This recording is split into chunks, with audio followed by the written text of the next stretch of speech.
Hi, I'm Basil, and 3 years ago I made a comic website so that I could share my ideas with the world. It's been a lot of fun, but it's starting to seem silly to separate my work into two different places, so I'm merging the website so it's all here on YouTube now.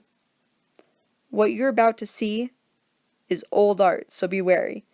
It might be a shock to see where I started from.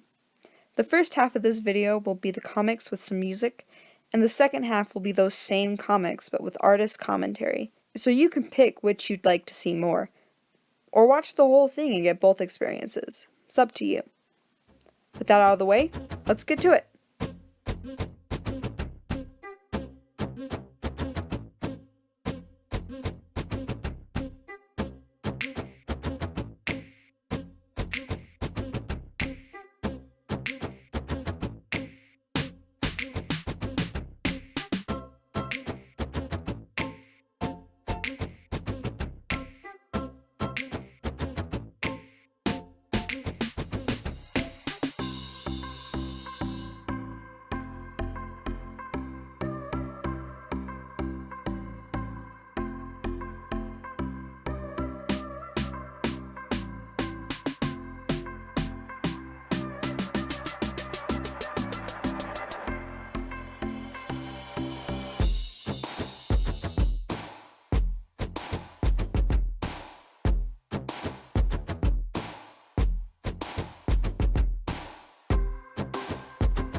I've always had trouble keeping my room clean, so this whole psyching myself up to clean moment happened quite often.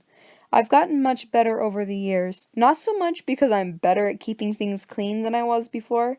It's more of an I realized how bad I was at putting things away, so I finally got tired of the mess and just got rid of everything.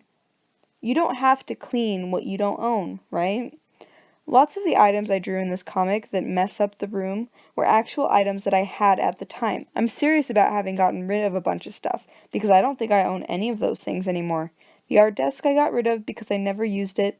The Christmas lights were taken down. I do have that picture hanging on the wall still. It's a photo of me when I was 5, so yeah, I kept it. Other than that, nothing is the same. I don't even have that bed anymore, and not just because I've moved out. I got rid of that bed back in 2018, so it's been a while. Point is, if I can't get Pen to really snap her fingers and everything be put away, then having this stuff is too much work. I don't like spiders. I appreciate how cool they look, don't get me wrong, but I don't like them touching me or being in my space. It's not cool on their part. My problem is that I can't get myself to go close enough to spiders to scoop them up and take them outside, but I also don't want to be mean enough to kill them. It feels uncalled for, so my brilliant solution is to yell and scream until someone comes to my aid. That someone is Pinata.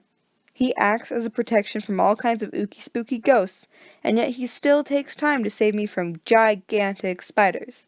He's a very good boy, It was while drawing this comic that I learned very quickly how difficult spiders are to draw. Out of everything going on in this comic, that first spider took the longest time, probably an hour or two just to finish the spider. After that first panel, it got easier. The second spider took half that time. Usually, Pinata takes up most of my art time, but not this time. This time, a giant spider took his place. This comic was the very first that did not include me once. Usually I end up at least making an appearance, but not in this one. This comic totally focuses on Pen and Pinata, which is so sweet because they really get along quite well. It calls back to a previous comic where Roxanne teaches Pen how to make ghost traps. The traps finally came in handy when Pen handed hers off to Pinata to help him on his quest. Don't tell Pen, but they don't work very well. So in order to bring something back to show Pen, Pinata dug up some worms to put in the trap. So yeah, ghosts look a lot like worms. I liked this piece because it really presented a great opportunity to work on Pen's expressions. She's got some really good ones too, so the chance to really showcase them was a good time. Those worms took so long. Figuring out what a worm looks like, that's easy, but drawing hundreds of them squirming around in a box, that's less easy. They wrap around each other and weave over and under. I'm just saying, that's a lot of worms to keep track of. As always, I'd love to know which comic was your favorite. Going over old art is such a fun time. Pen and Pinata were really the stars of August, weren't they? I'll see you all next time. Thanks for watching and have a good week.